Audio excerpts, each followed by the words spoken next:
कहानी की शुरुआत होती है बनारस शहर के एक मध्यम वर्गीय घर से। राघव एक 12वीं कक्षा का छात्र है, लेकिन उसकी आदतें बेहद खराब हैं। सुबह 10 बजे तक सोना, मोबाइल पर रील्स और गेम खेलना, माँ की बातों को अनसुना करना, पढ़ाई से नफरत, परीक्षा पास करने की चिंता नहीं, दोस्त के साथ बाहर घूमना, मस्ती करना। माँ रोज ठाकुर जी के सामने उसकी भलाई के लिए प्रार्थना करती थीं।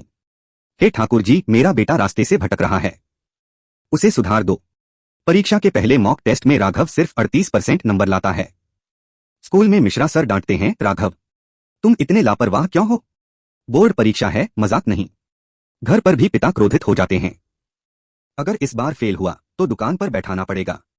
पढ़ाई छोड़ दे। फिर राघव चुप रहता है, लेकिन अंदर कहीं ना कहीं उसे अपनी कमजोरी महसूस होती है। फिर भी वह अगले दिन फिर वही मोबाइल, मजाक, बिना पढ़ाई। एक रात राघव मोबाइल देखते देखते सो जाता है। अचानक एक सपना आता है। उसमें एक सुंदर बगिया है जहां मोर नाच रहे हैं और सामने श्री कृष्ण खड़े हैं। ठाकुर जी बोले, राघव ये जीवन जो मिला है वो उद्देश्य के लिए है, मस्ती से समय नष्ट कर रहे हो। माँ की प्रार्थना मुझे सुनाई दी, अब तुम्हारा समय बदलेगा। उठो, कर्म करो, मैं साथ हूं। राघव घबराकर उठ जाता है, पसीने से भीगा होता है। कमरे में ठाकुर जी की मूर्ति की ओर देखता है। उसे सच में लगता है कि कोई उसकी आत्मा को झकझोर गया। वो माँ के पास जाता है और रोने लगता है। माँ, मैंने बहुत समय बर्बाद किया, अब मैं बदलना चाहता हूँ। अगले दिन से राघव एक नया दिन शुरू करता है।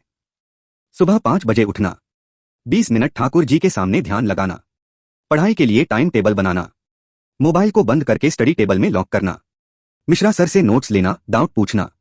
माँ और पिता आश्चर्यचकित होते हैं। राघव अब धीरे धीरे समझता है कि नियत बदलते ही कृपा बरसने लगती है। बोर्ड परीक्षा अब नजदीक थी। राघव हर दिन 10-12 घंटे पढ़ाई करता। वह अपने पुराने दोस्तों से दूरी बना लेता।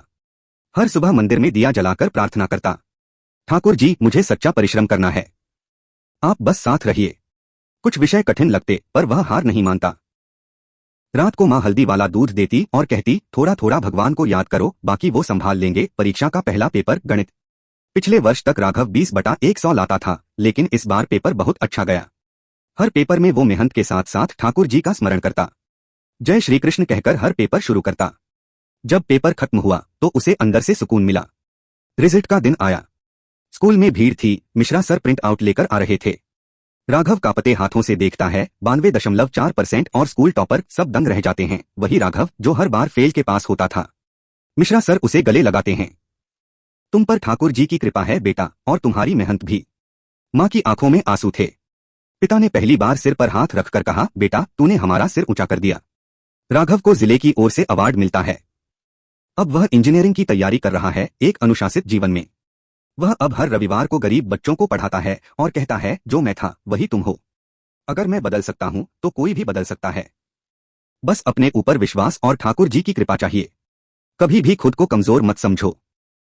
जब माँ की प्रार्थना और ठाकुर जी की कृपा एक साथ होती तो सबसे बिगड़ा इंसान भी चमत्कार